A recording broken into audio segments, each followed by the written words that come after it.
The photograph would capture more than landscape that morning in August of 1884, though Francesca Bryant had no way of knowing her lens was about to frame the rest of her life. She stood on the dusty ridge overlooking Yuba City, California, the early sun casting golden light across the Sacramento Valley below. Her camera, a heavy bellows contraption mounted on its wooden tripod, pointed toward the sprawling frontier town, where wooden buildings clustered along muddy streets, and the Feather River curved like a silver ribbon through the heat-hazed distance. Francesca had traveled 3,000 miles from Boston to document the untamed West, determined to prove that a woman of 22 could make her mark as a photographer when most people thought she should be making a home instead. The glass plate was already loaded, her hands steady despite the excitement thrumming through her veins. She'd been in California for only 2 weeks, but already her portfolio contained images that would astound the galleries back east, if they would show them, if they would take a woman seriously. She ducked beneath the black focusing cloth, adjusting the lens until the image sharpened. Perfect. The exposure would need to be long in this light, perhaps 30 seconds, but the stillness of the morning would serve her well. Francesca emerged from beneath the cloth and reached for the lens cap, ready to begin the exposure, when movement caught her eye. A rider approached along the ridge trail, his horse kicking up small clouds of dust that glowed amber in the morning light. She hesitated, irritation flickering through her. The man would ruin her composition if he rode into frame, but he did exactly that.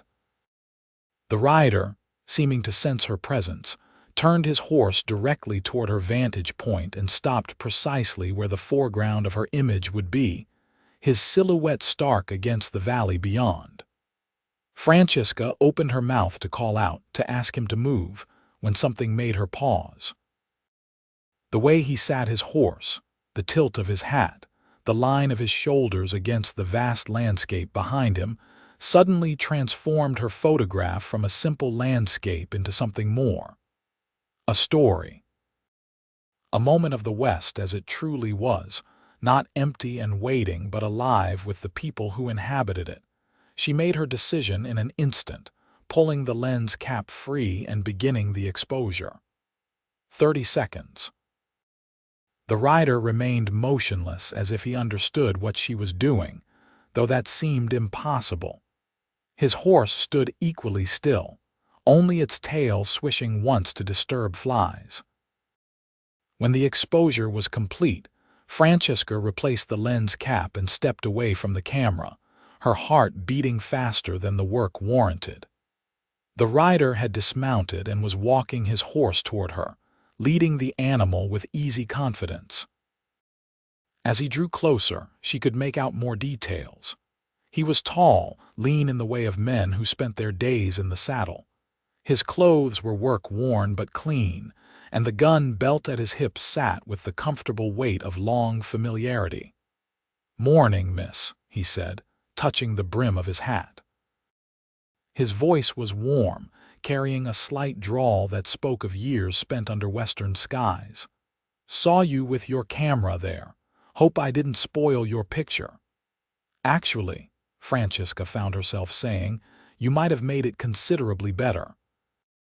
He smiled at that, and she noticed his eyes were a striking blue-green, like the ocean on certain summer days back home. He looked to be perhaps 25 or 26, his face tanned, and weathered by sun and wind but handsome in a rugged way that no Boston gentleman could match. "Vincent Pierce," he said, extending his hand. "Most folks call me Vin." She shook his hand, feeling the calluses that spoke of hard work. "Francesca Bryant, I'm a photographer from Boston." "Long way from home," he observed, then looked at her camera with genuine interest. "Never seen a lady photographer before. Come to that, never seen many photographers at all out here."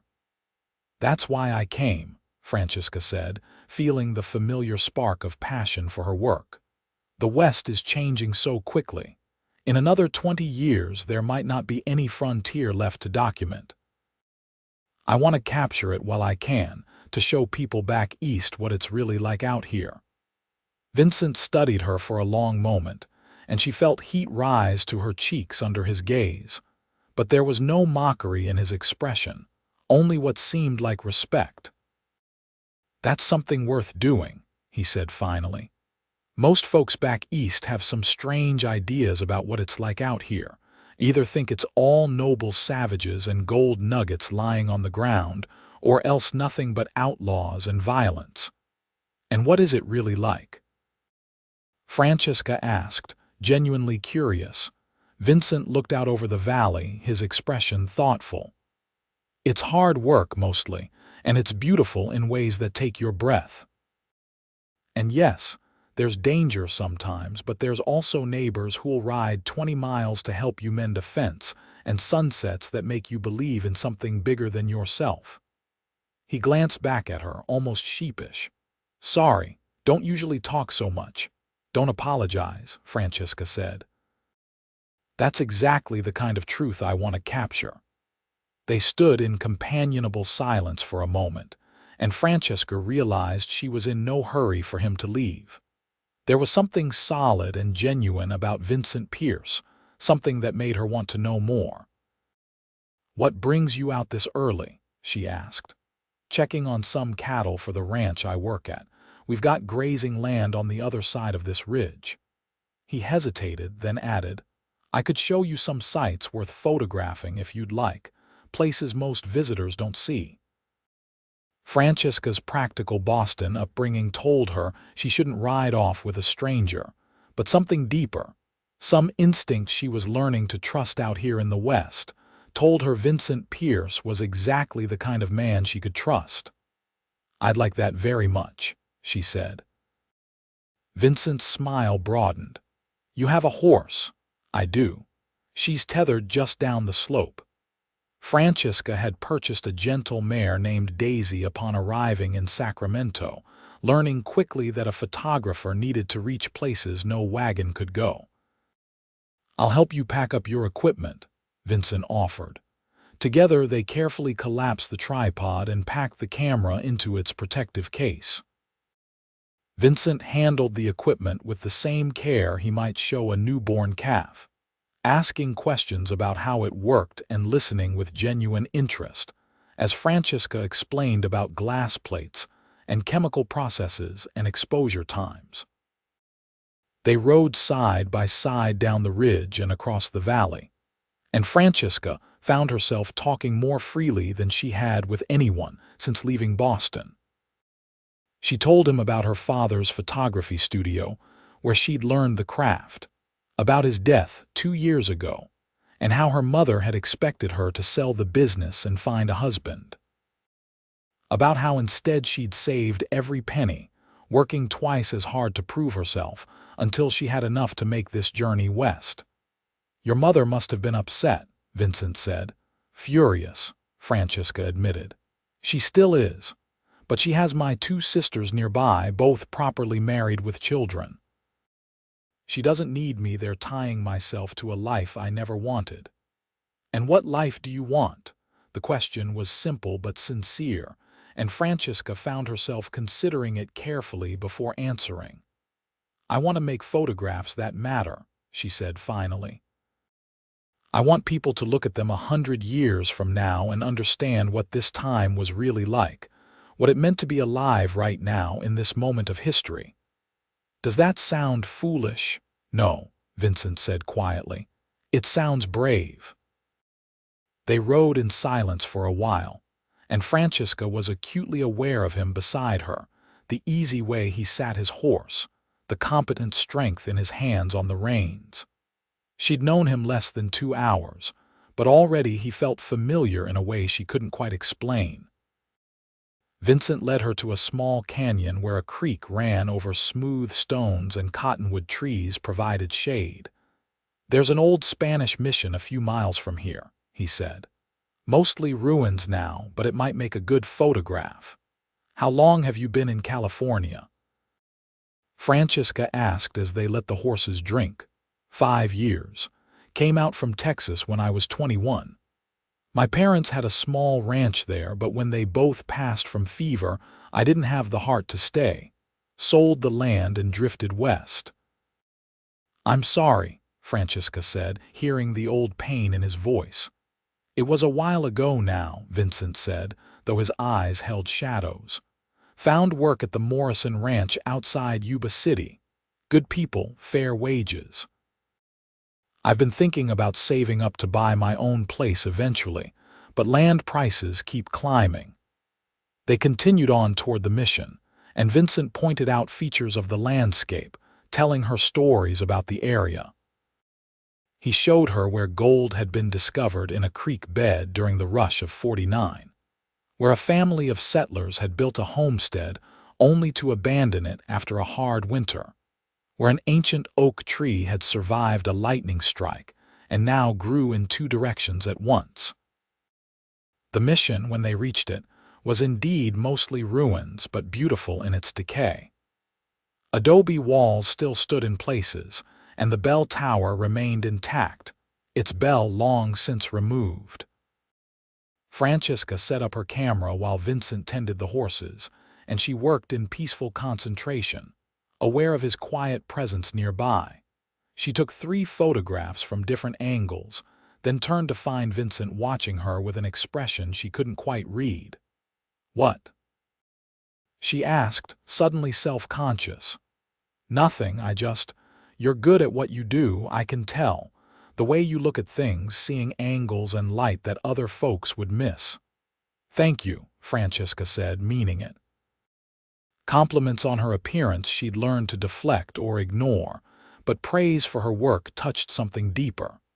The sun was climbing higher, the heat building. Vincent suggested they rest in the shade of the mission walls before riding back, and Francesca agreed. She was surprised to realize she was reluctant for the morning to end, for this easy companionship to give way to whatever came next.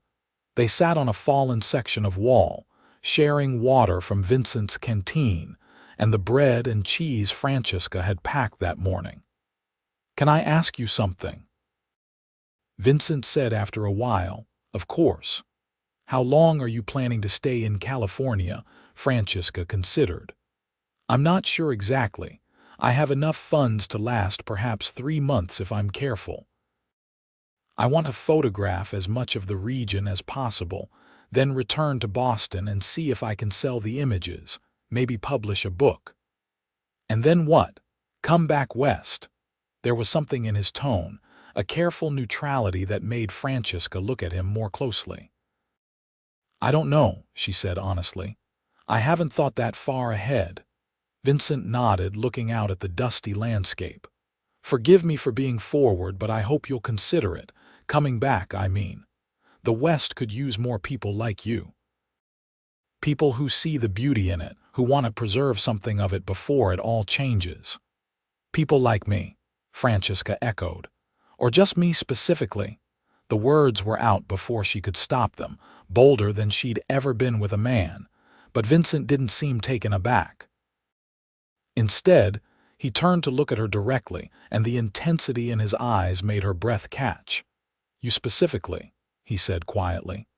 "I know we just met this morning and you probably think I'm crazy, but I feel like I've been waiting to meet you for a long time." Francesca's heart was pounding.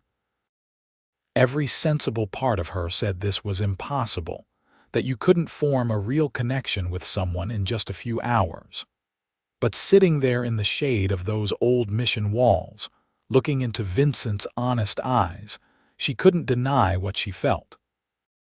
"I don't think you're crazy," she said softly. "Or if you are, then I am too." Vincent reached for her hand, and she let him take it, feeling the warmth of his palm against hers. They sat like that for a long moment, not speaking, just being together in the quiet heat of the day.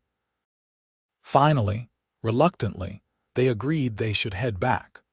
Francesca needed to develop the glass plates before the heat damaged them, and Vincent had work waiting at the ranch. But as they rode back toward Yuba City, they made plans to meet again the next day. Over the following weeks, Vincent became Francesca's guide to the California frontier. He showed her hidden valleys and soaring peaks, introduced her to ranchers and miners and the families who were building new lives in this raw land. And everywhere they went, Francesca photographed, building a collection of images that captured not just the landscape but the soul of the West. And with each day, with each shared sunrise and quiet evening conversation, she fell deeper in love with Vincent Pierce. They were careful about propriety, knowing that a single woman traveling alone with a man would cause talk. Vincent made sure they were back in town well before dark, and he introduced Francesca to the Morrison family, the ranch owners he worked for, so she'd have proper references. Martha Morrison, a kind woman in her 50s, took an immediate liking to Francesca and invited her to stay at the ranch house rather than the cramped boarding house in town. "A young woman needs looking after," Martha said firmly, though her eyes twinkled. "And if my ranch hand happens to be showing you around the territory, well, at least folks will know you're under our roof at night." Francesca accepted gratefully, touched by the older woman's practical kindness. The Morrison Ranch was a sprawling operation with several thousand acres of grazing land and 100 head of cattle. Thomas Morrison, Martha's husband, was a gruff but fair man who'd come to California during the gold rush and stayed to build an empire in beef. Living at the ranch, Francesca got to see Vincent in his element. He was up before dawn, working with the cattle, mending fences, breaking horses. He was good at what he did, respected by the other ranch hands, and watching him work, Francesca felt a fierce pride that she had no right to feel yet couldn't suppress. In the evenings, after supper, Vincent would find time to sit with her on the ranch house porch, and they would talk for hours. He told her about his childhood in Texas, about learning to ride before he could properly walk, about the parents he still missed. She told him about Boston, about the constrictive rules of society there, about her dreams of making art that mattered. "You're doing it," Vincent said one night, reaching for her hand in the darkness. "Making art that matters. I've seen your photographs, Francesca. They're extraordinary." "You're biased," she said, but she was smiling. "Maybe," he admitted, "but that doesn't make it less true." 6 weeks after they first met, Vincent asked if she would photograph the ranch for the Morrisons. They wanted images to send to their son back east, to show him what they'd built. Francesca agreed immediately, excited by the project. She spent 3 days capturing every aspect of ranch life. The cowboys at work, Martha in her garden, Thomas surveying his land from horseback. The images came out beautifully, and when she showed them to the Morrisons, Martha actually had tears in her eyes. "You've captured something real here," Thomas said gruffly. "Not just what things look like, but what they feel like. That's a rare gift, Miss Bryant." That night, Vincent asked if she would walk with him. They strolled away from the ranch buildings, out to where the land opened up under a sky blazing with stars. The moon was nearly full, painting the landscape in shades of silver and shadow. "I need to tell you something," Vincent said, and Francesca's heart clenched at the seriousness in his tone. "What is it?" He stopped walking and turned to face her, taking both her hands in his. "I'm in love with you, Francesca. I've been in love with you since that first morning when you let me step into your photograph.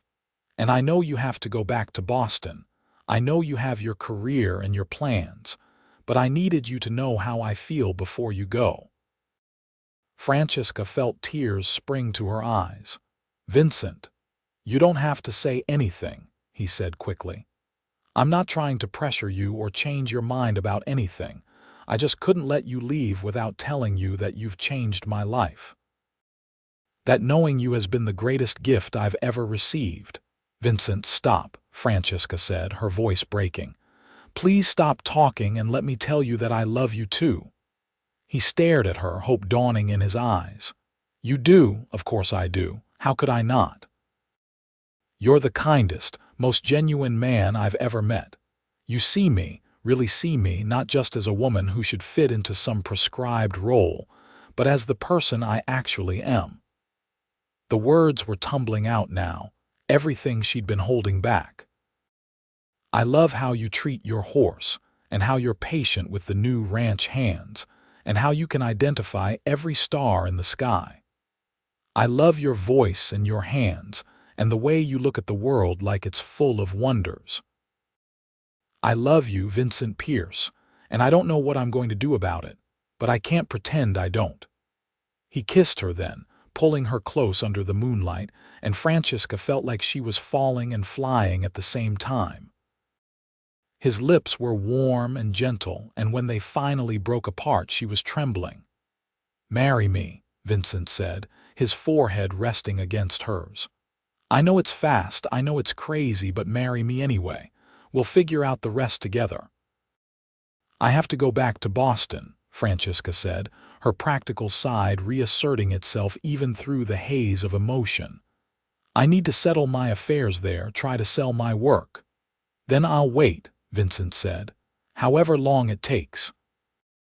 Go to Boston, do what you need to do, and when you're ready, come back to me. I'll be here." Francesca pulled back slightly to look at him. "What if it takes months?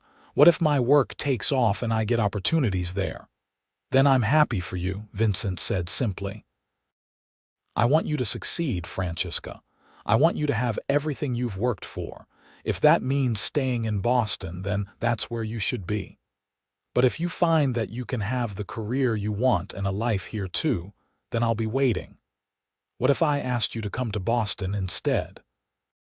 Francesca said, testing. Vincent smiled. "Then I'd sell everything I own and buy a train ticket tomorrow.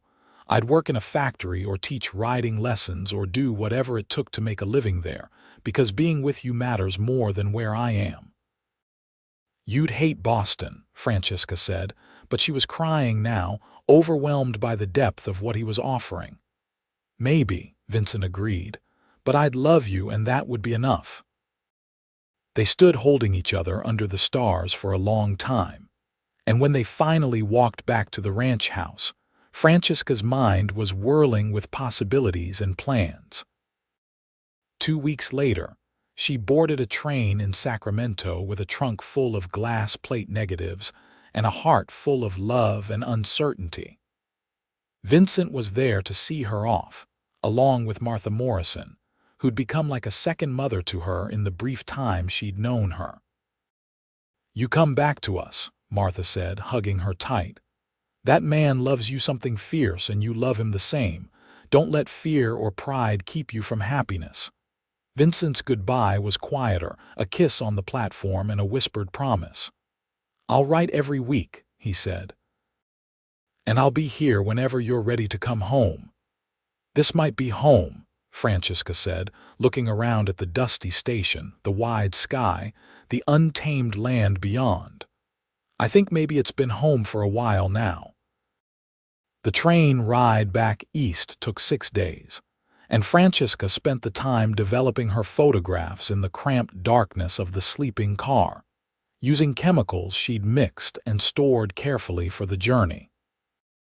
The images emerged from the developing bath like memories surfacing, each one a moment frozen in time.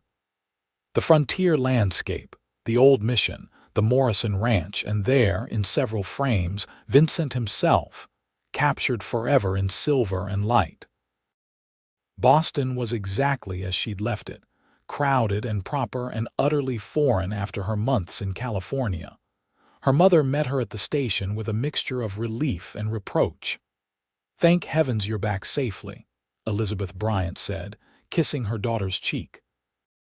"Now we can put this foolishness behind us and find you a proper husband." Francesca bit back her first response and simply said, "I've made some important photographs, Mother. I think they could be quite valuable." Over the next weeks, she visited every gallery and publisher in Boston, showing her work to anyone who would look. The responses were mixed. Some praised the technical quality but questioned whether there was a market for Western landscapes. Others loved the images but balked at the idea of buying from a woman photographer. A few dismissed her entirely, but there were also those who saw what she'd captured, who understood the historical and artistic value of her work. A small gallery agreed to mount a show. A publisher expressed interest in a book, though the terms they offered were insultingly low. Francesca was navigating these negotiations and trying to manage her mother's constant pressure to give up photography, and settled down when Vincent's first letter arrived. She tore it open with shaking hands, hungry for news of him, of California, of the life she'd left behind. He wrote about the ranch, about a new colt that had been born, about Martha's arthritis acting up, and how he'd been helping her more with the garden. He wrote about seeing a sunset that reminded him of her hair, about missing her so much it was like a physical ache. And at the end he wrote, "Whatever you decide, wherever you end up, know that you carry my heart with you. I am yours, Francesca, for as long as you'll have me." She wrote back immediately, telling him about Boston, about the gallery show being planned for December, about how strange it felt to be back in her old life when her heart was 3,000 miles away. She told him she loved him, that she was working as fast as she could to settle everything so she could return. The letters flew back and forth through the fall. Vincent's arrived like clockwork every Monday, and Francesca wrote to him every Sunday evening, staying up late by lamplight to tell him everything she was thinking and feeling. The physical distance between them made the emotional connection somehow deeper. In their letters, they shared things that might have been harder to say face to face, dreams and fears and hopes for the future. The gallery show in December was a modest success. Several photographs sold, and the reviews in the newspapers were surprisingly positive, though one critic couldn't resist noting that the work was quite accomplished for a lady photographer, as if her gender was both a novelty and a limitation. But the publisher came through with a better offer after seeing the gallery exhibition. They wanted to produce a book of her Western photographs, with Francesca's own text describing her journey and what she'd witnessed. The advance they offered was enough to live on for a year if she was frugal. Francesca's mother was thrilled, seeing the book deal as validation, and assuming that Francesca would now stay in Boston to build on this success. Her sisters, Sarah and Helen, congratulated her while also suggesting she use her newfound status to attract a better class of suitor. But Francesca's mind was already made up. She met with the publisher and negotiated to write the book from California, where she could take additional photographs to supplement those she'd already captured. They agreed, pleased at the idea of more material. She sold her father's studio, which she'd been holding onto out of sentiment, and used the money to pay back her mother for debts she'd incurred before leaving the first time. And then, in early February of 1885, she booked passage on a westbound train. Her mother was devastated. "You're throwing your life away on some cowboy you barely know," Elizabeth Bryant said, tears streaming down her face. "You have opportunities here, Francesca. A career, respect. What does California have that Boston can't give you?" "Love, Mother," Francesca said gently, holding the older woman's hands. "California has love and freedom, and the chance to live the life I actually want rather than the one society expects. I know you don't understand, but I'm asking you to trust that I know what's right for me." They parted on painful but not entirely broken terms. Sarah and Helen hugged her goodbye and promised to visit, though they all knew it was unlikely. And then Francesca was on the train again, heading west with her camera equipment and a suitcase full of clothes and a heart full of anticipation. She'd written to Vincent telling him she was coming, but the letter would likely arrive after she did. She wanted to surprise him, to see his face when he realized she was back to stay. The train pulled into Sacramento on a cold February morning, and Francesca hired a wagon to take her to Yuba City. The driver was chatty, telling her about how the town had grown over the winter, about new businesses opening and families arriving. When they reached the Morrison Ranch, Francesca's hands were shaking with nervousness and excitement. What if Vincent had changed his mind during their months apart? What if the letters had only been maintaining an illusion that would shatter when they saw each other again?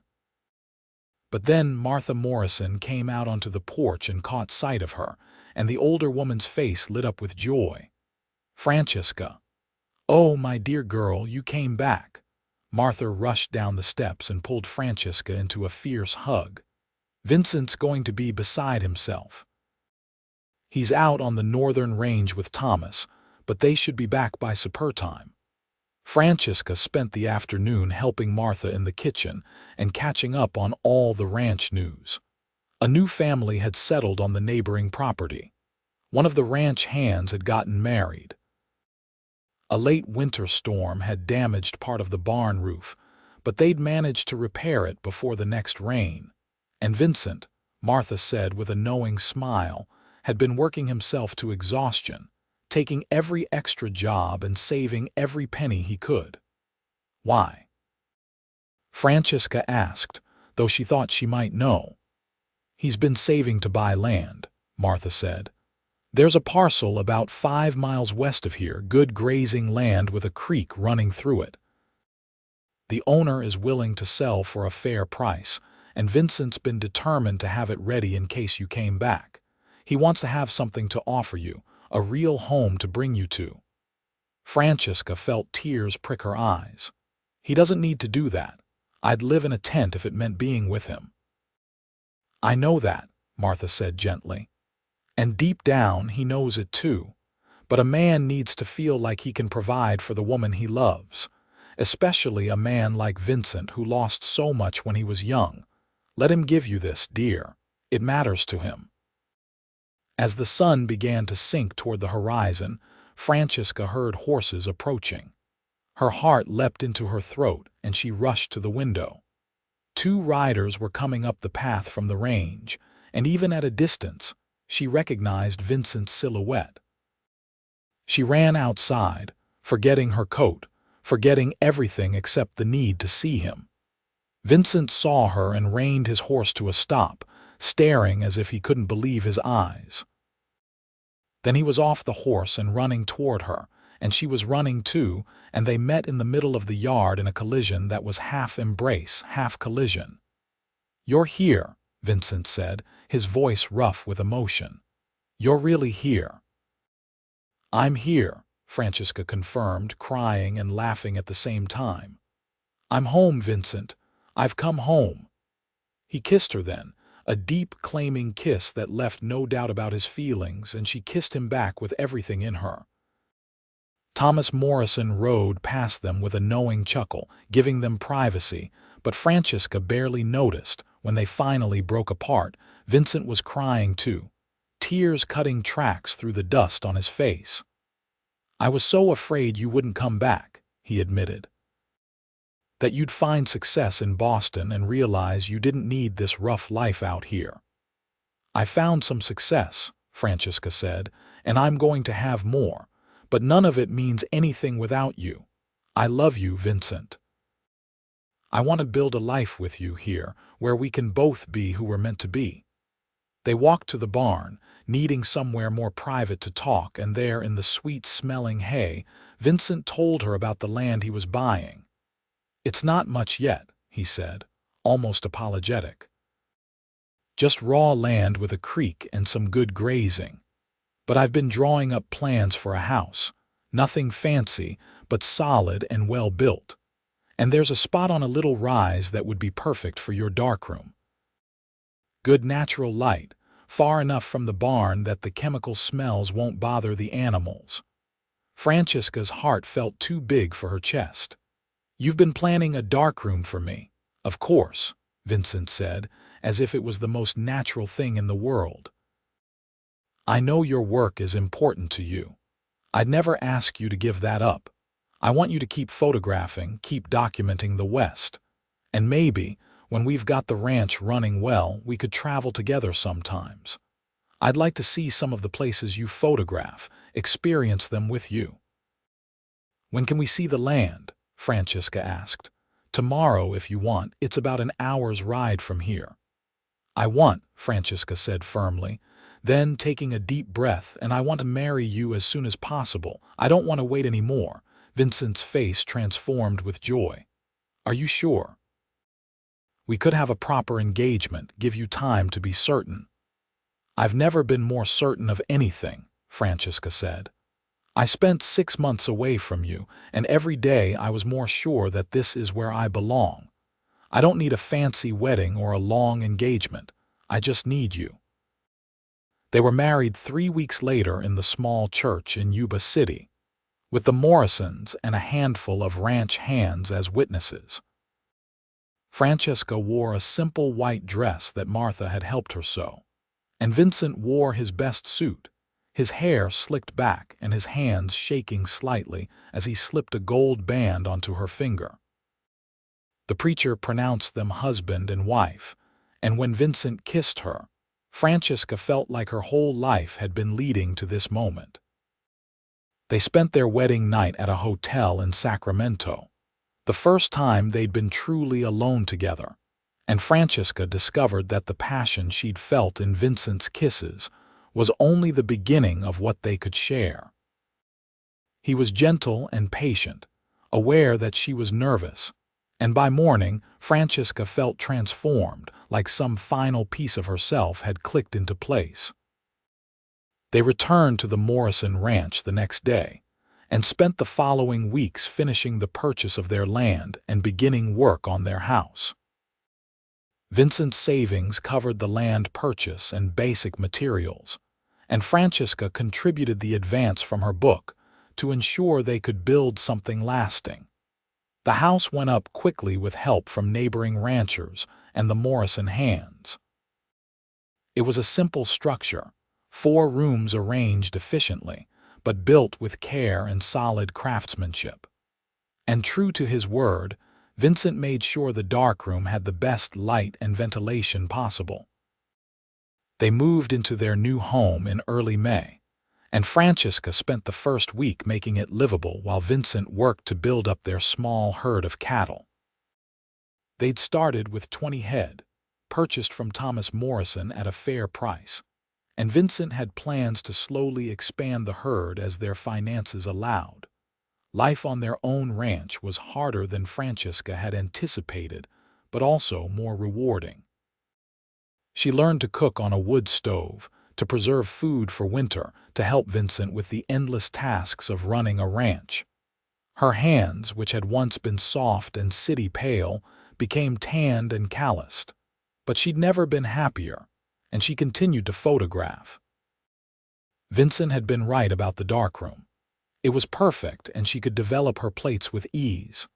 She documented their new life, capturing images of the house being built, of their first cattle branded with their own mark, of Vincent teaching her to ride better, to rope, to shoot. The book was published in September of 1885 to surprisingly positive reviews. Frontier Light, A Woman's Journey Through the California West, featured 50 of her best photographs along with her written observations about the land and the people she'd encountered. It sold modestly at first but steadily, finding an audience of people hungry for authentic depictions of Western life. The success of the book brought more opportunities. Magazines began commissioning photographs from her. Other publishers expressed interest in future books. Francesca found she could balance her work with her life on the ranch, using the less busy seasons to travel and photograph, while spending spring and fall helping Vincent with the intensive work of ranching. Their first year of marriage was a precious time of learning each other in all the small daily ways. Francesca learned that Vincent sang tunelessly while working, that he had a sweet tooth for Martha Morrison's peach pie, that he woke before dawn without fail and liked to watch the sunrise with his coffee.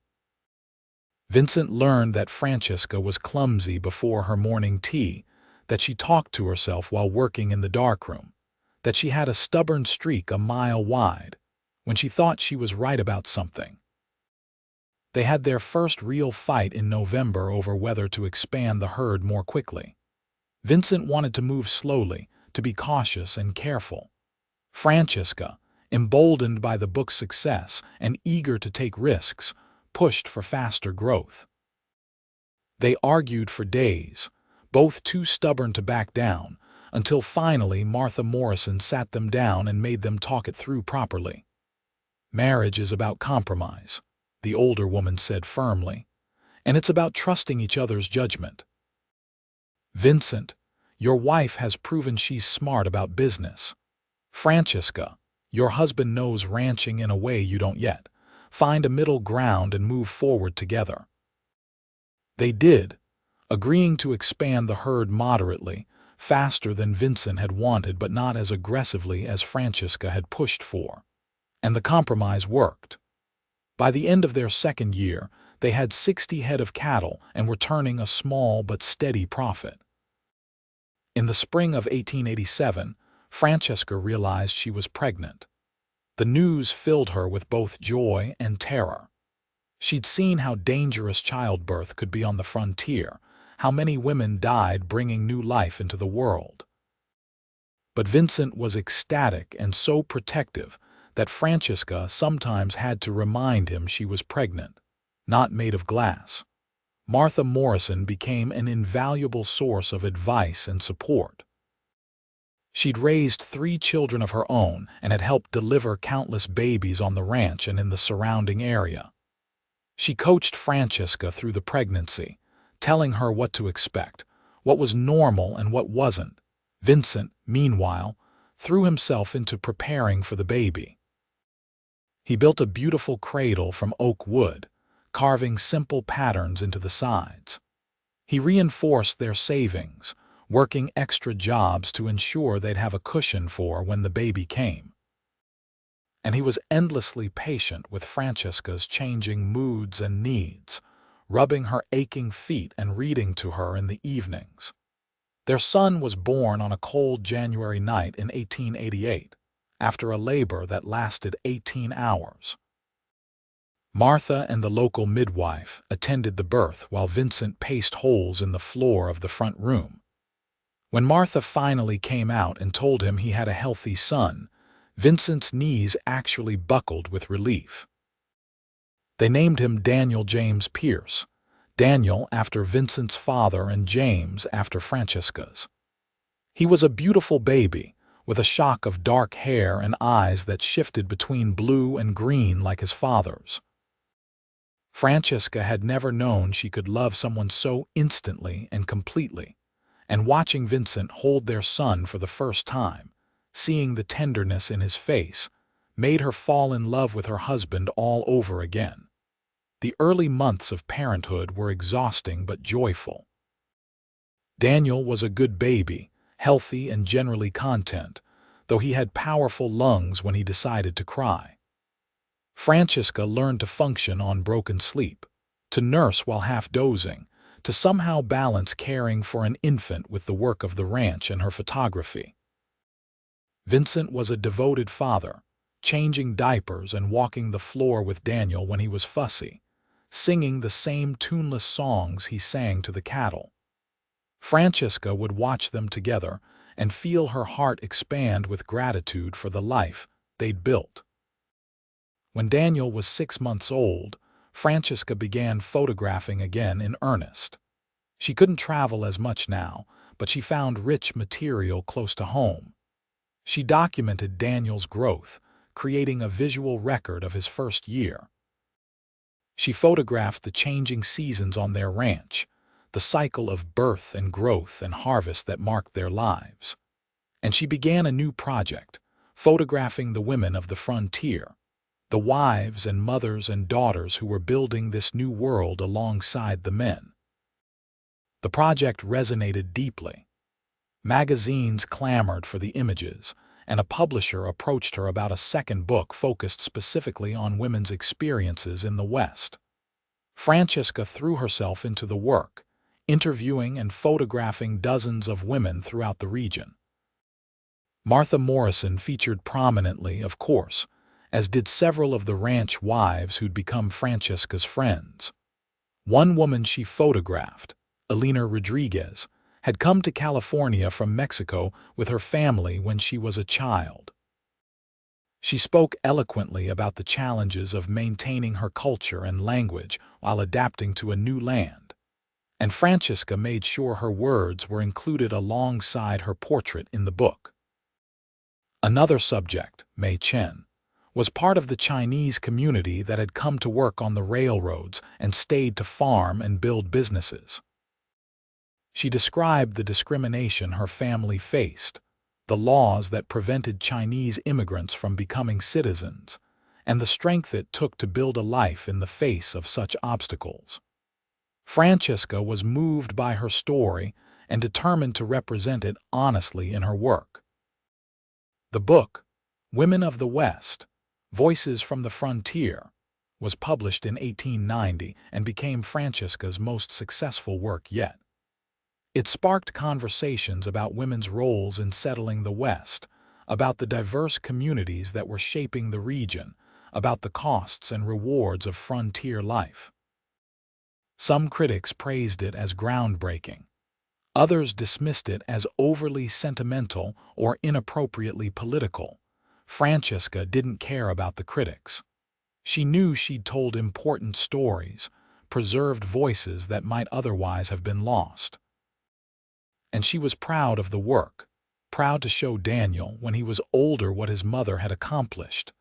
Daniel grew into a curious, energetic toddler, following Vincent around the ranch and getting into everything.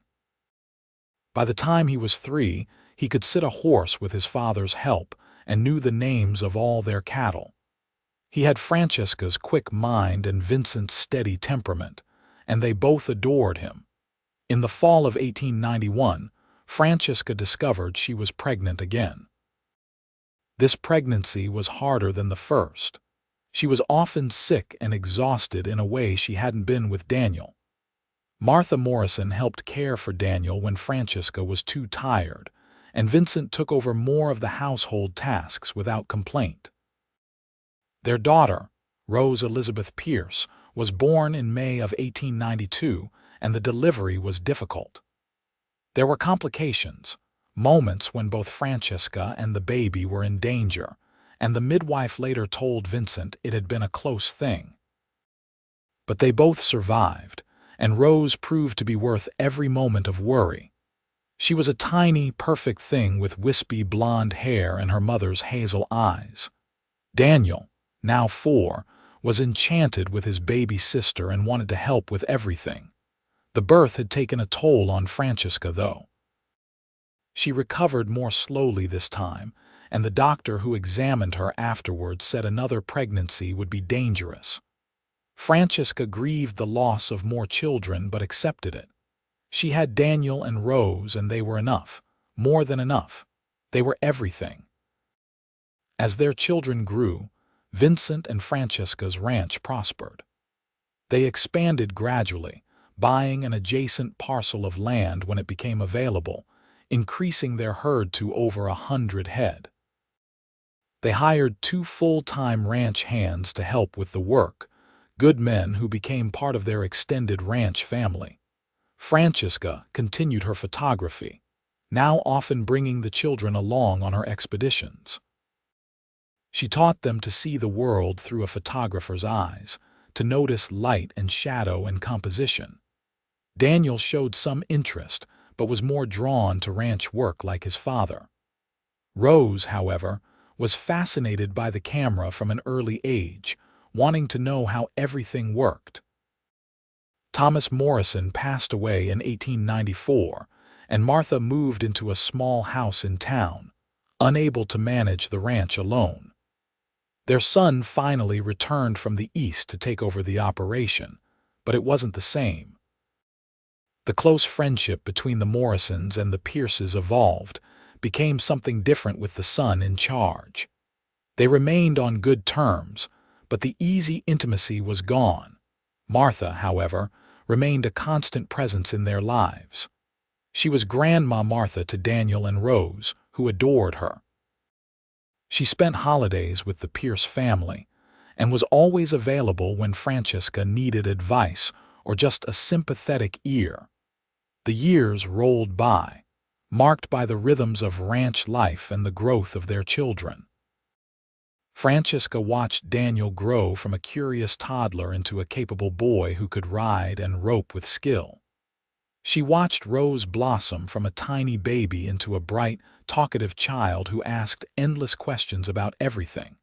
And through it all, her love for Vincent deepened and matured.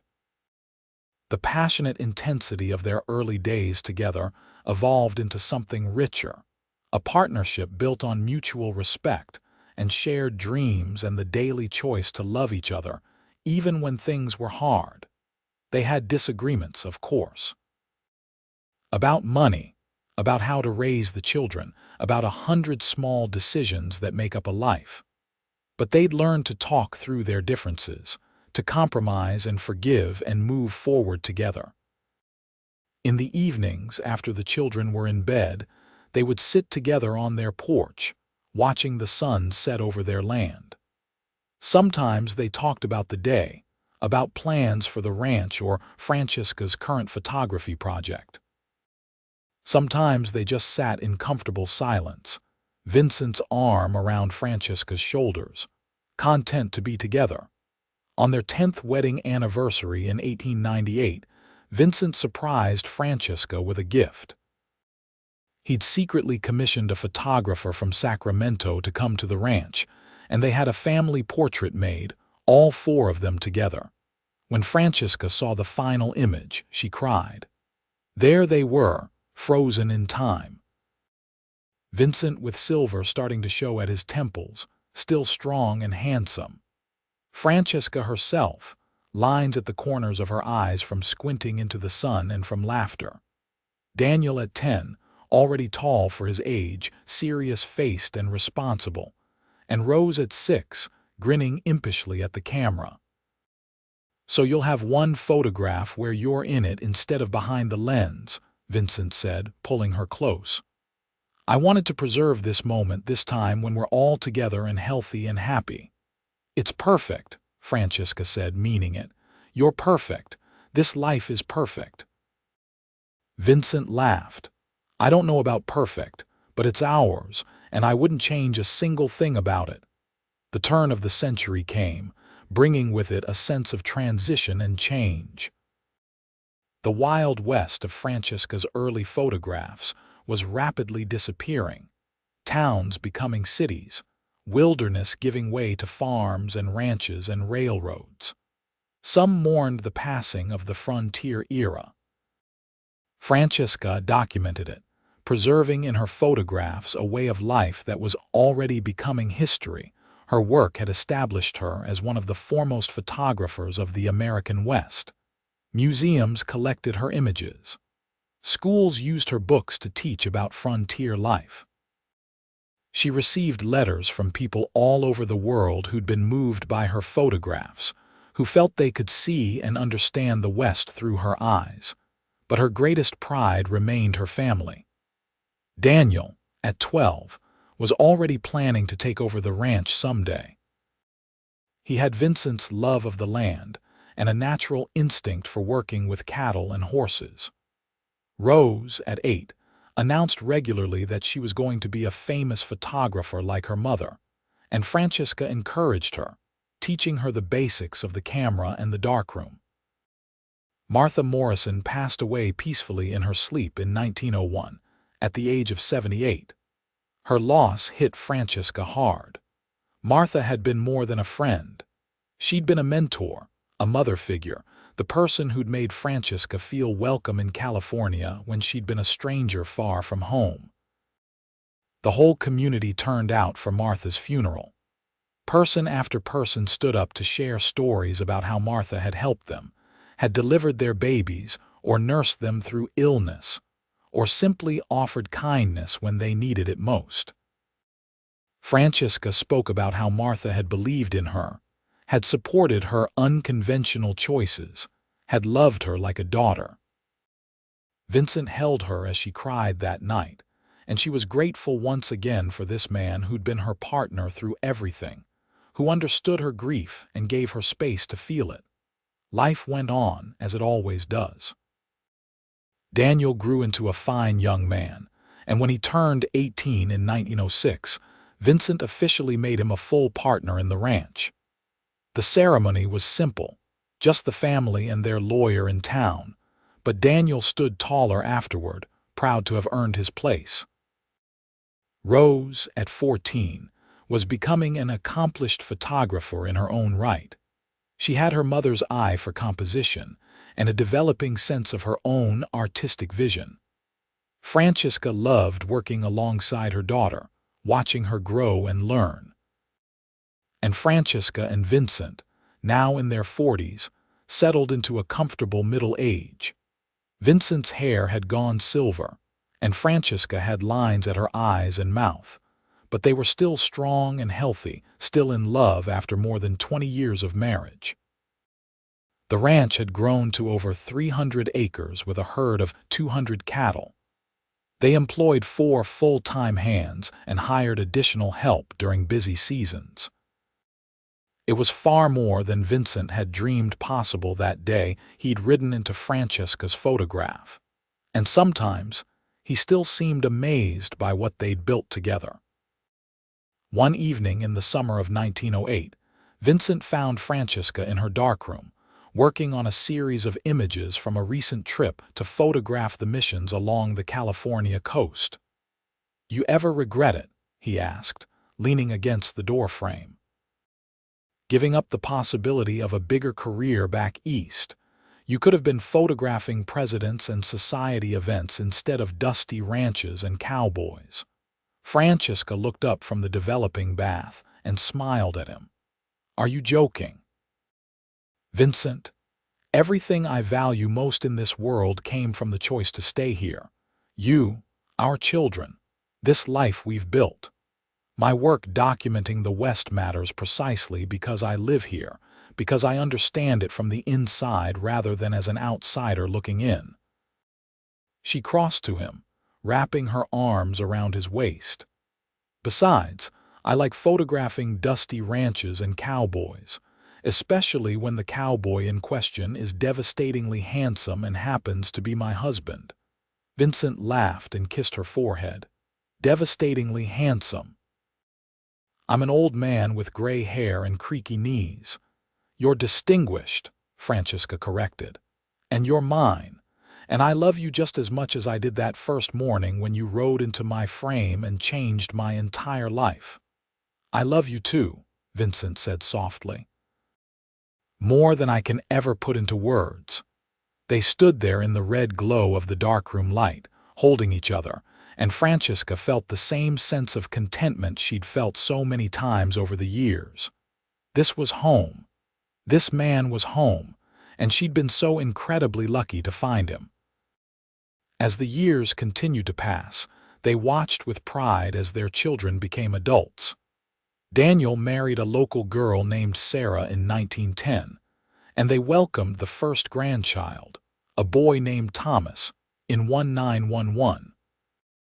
Francesca's heart expanded again to encompass this new love, this tiny person who was part of Daniel and part of Sarah, but also somehow an echo of Vincent, with the same blue-green eyes.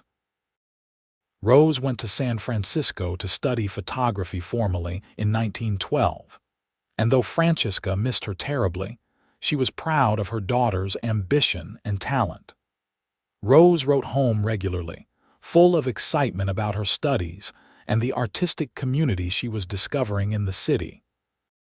Vincent and Francesca found themselves alone together again after so many years of children underfoot, and it was strange at first. The house felt too quiet, too empty. But they adapted, rediscovering the pleasure of uninterrupted conversations and spontaneous trips to photograph interesting locations without worrying about getting children back for school. They traveled more during this period, taking a trip to Texas, so Vincent could show Francesca where he'd grown up, visiting the ruins of his family's old ranch.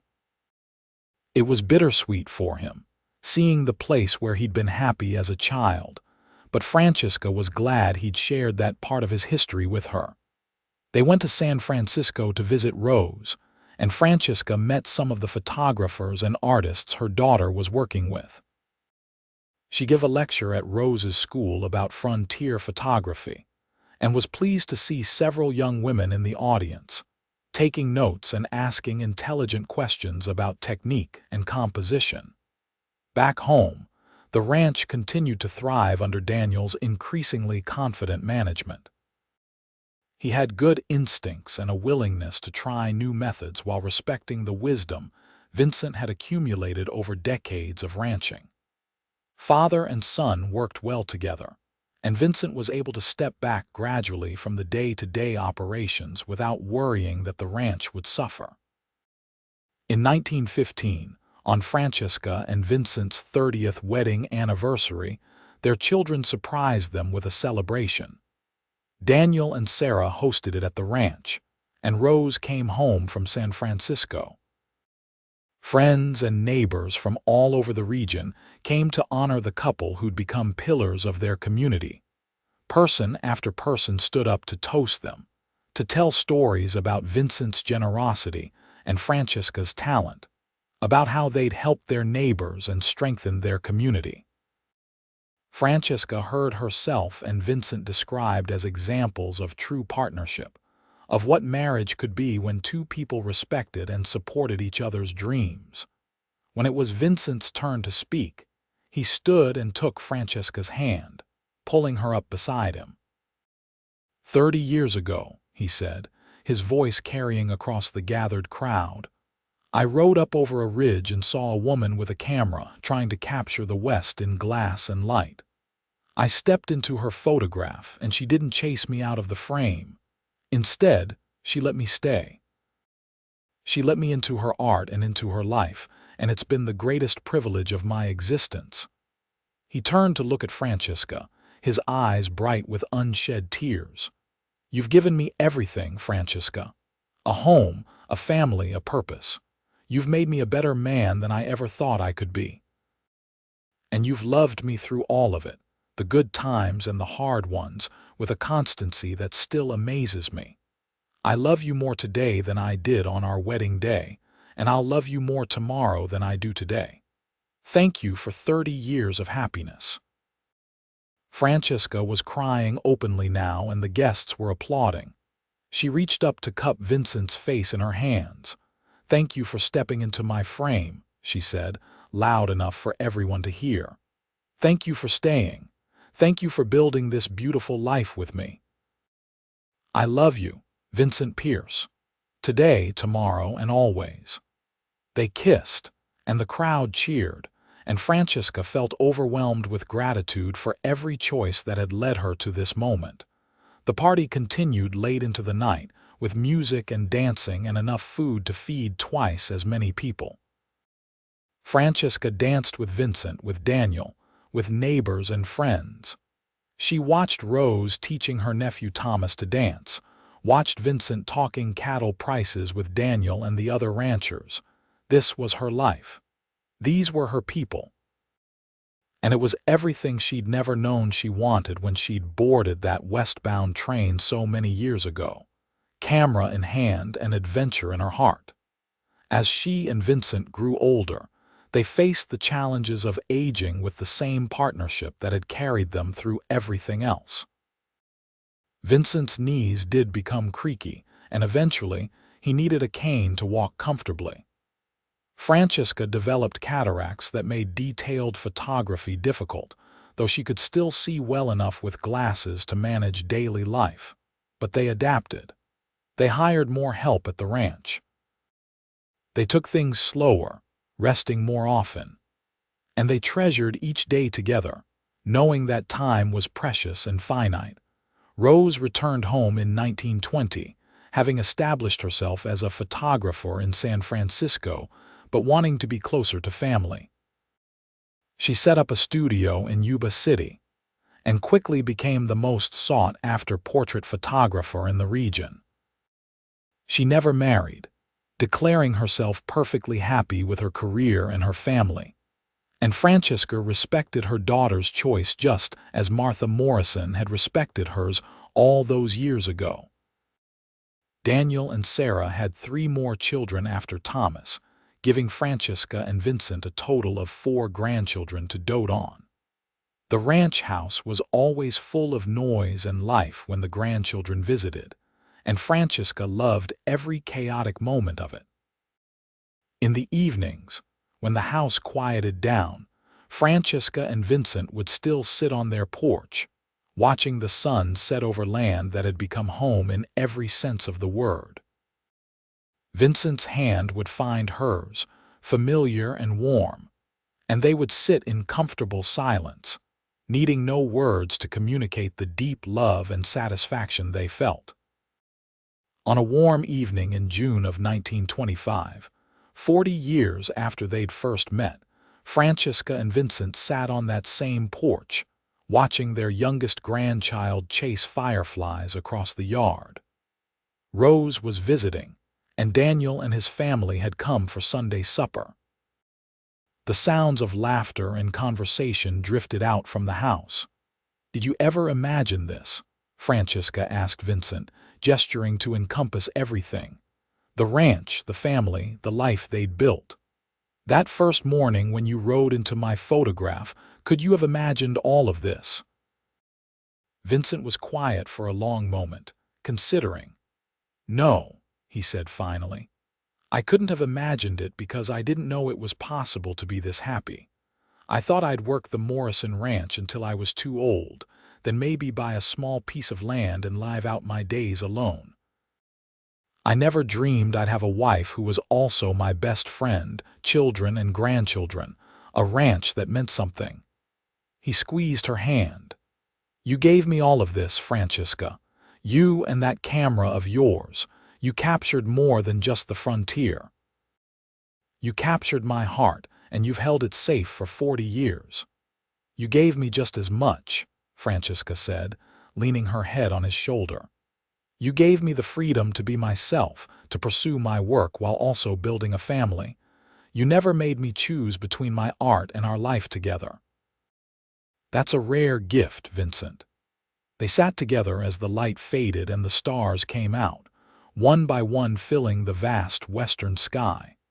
Inside the house, their family laughed and talked and lived, continuing the story that Francesca and Vincent had started all those years ago.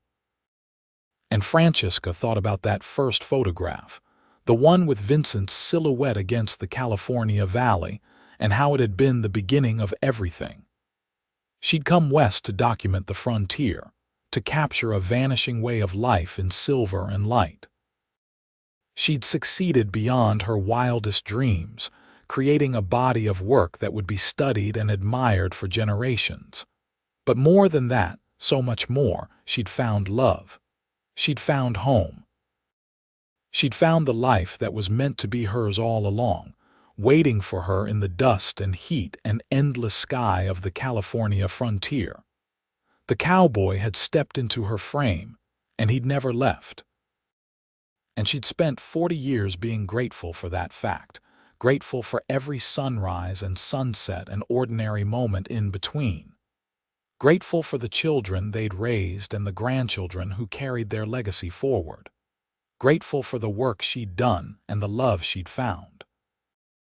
Grateful, most of all, for Vincent Pierce, the man who'd seen her truly from the very beginning and had chosen to stay. As they sat there under the stars, surrounded by family and held by love, Francesca knew with perfect certainty that she wouldn't change a single thing about the path her life had taken. Every choice, every risk, every moment of uncertainty had led her exactly where she belonged: home, love, family, work that mattered. It was everything, and it was enough, and it was beautiful beyond measure. The frontier she'd come to photograph had given her far more than images. It had given her a life worth living and a love worth everything. And as she sat beside Vincent in the gathering darkness, Francesca Bryant Pierce knew she was exactly where she was meant to be, exactly who she was meant to be, with exactly the person she was meant to love, forever.